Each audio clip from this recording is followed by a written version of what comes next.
कहानी का नाम खोया हुआ सच। रामपुर की आत्मा। रामपुर गांव की सुबह बहुत जीवंत होती थी। हर दिन सूरज उगते ही मंदिर की घंटियां और चरखी की चर्र चर्र की आवाज पूरे गांव को जगा देती। मिट्टी की महक, हरे भरे खेत और तालाब के किनारे चरते मवेशी, मानो प्रकृति खुद वहां सांस लेती हो। गांव के छोर पर एक पुराना कच्चा घर था, जहां हरनाम अपनी पत्नी ललिता, बेटे मोहन और बेटी रीना के साथ रहता था। हरनाम मेहनती किसान था, पर कई सालों से उसकी जमीन पर फसलें अच्छी नहीं होती थीं।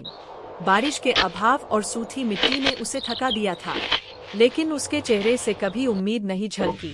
वो मानता था कि ईमानदारी से की गई मेहनत एक दिन जरूर रंग लाएगी। एक रात ललिता की नींद अचानक टूटी। उसने देखा कि हरनाम खाट से उठा और बिना कुछ कहे बाहर चला गया। इतनी रात को कहाँ जा रहे हो? हरनाम ने धीमे स्वर में कहा। खेत पर। पिछले 2 दिन से अजीब आवाजें आ रही है। बस देख कर आता हूँ। ललिता को थोड़ा डर लगा, लेकिन वो चुप रही।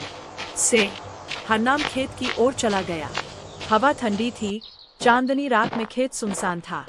वहाँ खेत के बीच में लगा लकड़ी का पहरेदार, यानी बिजू का, आज कुछ अलग लग रहा था।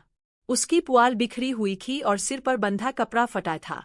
हरनाम पास पहुंचा ही था कि अचानक बिजू का हिलने लगा, और फिर एक भारी आवाज आई।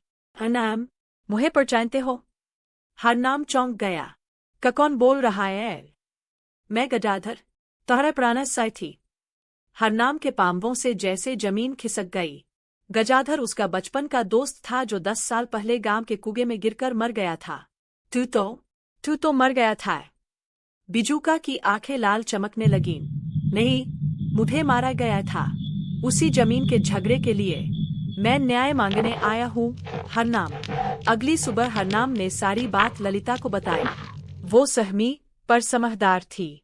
बोली, अगर गजाधर की आत्मा आई है तो मतलब सच अब भी दफन है। हमें उसे बाहर लाना होगा। हरनाम गया मुखिया भैरव प्रसाद के पास। भैरव बोले, मैंने भी हमेशा संदेह किया था कि गजाधर की मौत साधारण नहीं थी। चलो पंचायत बुलाते हैं। 3 दिन बाद पंचायत बुलाई गई। गांव की बुजुर्ग और सबसे जानकार महिला सुगनी दादी आईं। उन्होंने कांपती आवाज में कहा, मैंने उस रात देखा था।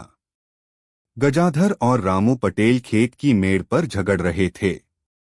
तभी रामू ने गजाधर को जोर से धक्का दिया। वो कुएं में गिर गया। मैं डर गई थी, इसलिए किसी को नहीं बताया। गांव में सन्नाटा छा गया। रामू, जो अब गांव का सरपंच का सहायक था, रो पड़ा। हाँ, मैंने ही किया था। मैं नहीं चाहता था कि वो जमीन अपने नाम करे। गुस्से में धक्का दे दिया। हरनाम की आंखों में आंसू आ गए, पर उसने भीड़ की तरफ मुड़कर कहा, मैं उसे माफ करता हूँ। इंसान गुनाह करता है, लेकिन इंसानियत माफी से जिंदा रहती है। गांव वालों ने तालियां बजाईं। रात को हरनाम फिर खेत गया। गजाधर भाई, तेरा दोषी मिल गया। अब चैन पा ले। बिजूका की आंखों से लाल रोशनी निकली और फिर सब शांत हो गया। कुछ दिन बाद खेत में हरियाली लौट आई। हरनाम ने उस जगह नीम का पौधा लगाया। अब गांव वाले वहां दीप जलाते और गजाधर चौक के नाम से उस जगह को पुकारते। पर कहानी यहीं खत्म नहीं हुई थी। एक रात फिर नीम के नीचे से हवा के साथ फुसफुसाहट आई। हरनाम। वो वही आवाज थी। हरनाम उठा, दिल धड़क रहा था। गजाधर, अब क्या हुआ? मुझे पता चला है कि रामू अकेला नहीं था। कोई और भी था, जिसने मुझे मरवाने की योजना बनाई थी। वो है शिवपाल। आज वो गांव लौट आया है। अगले दिन हरनाम ने पंचायत को सारी बात बताई।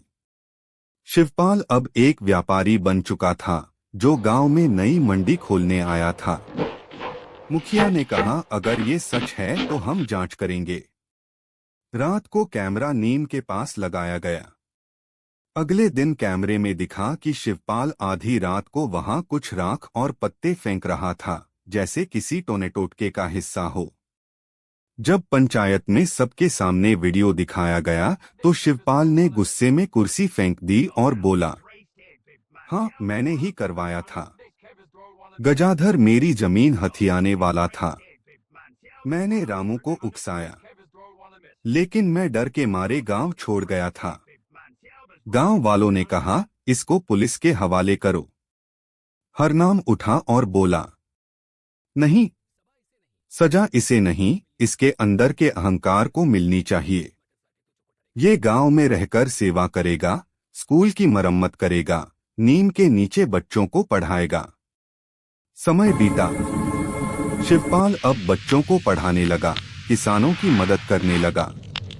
उसने नीम के नीचे एक पत्थर लगवाया जिस पर लिखा था, सत्य कभी मिटता नहीं, बस समय लेता है उजागर होने में। मोहन और रीना अब उसे शिव चाचा कहते थे। हरनाम के खेत फिर हरे हो गए थे।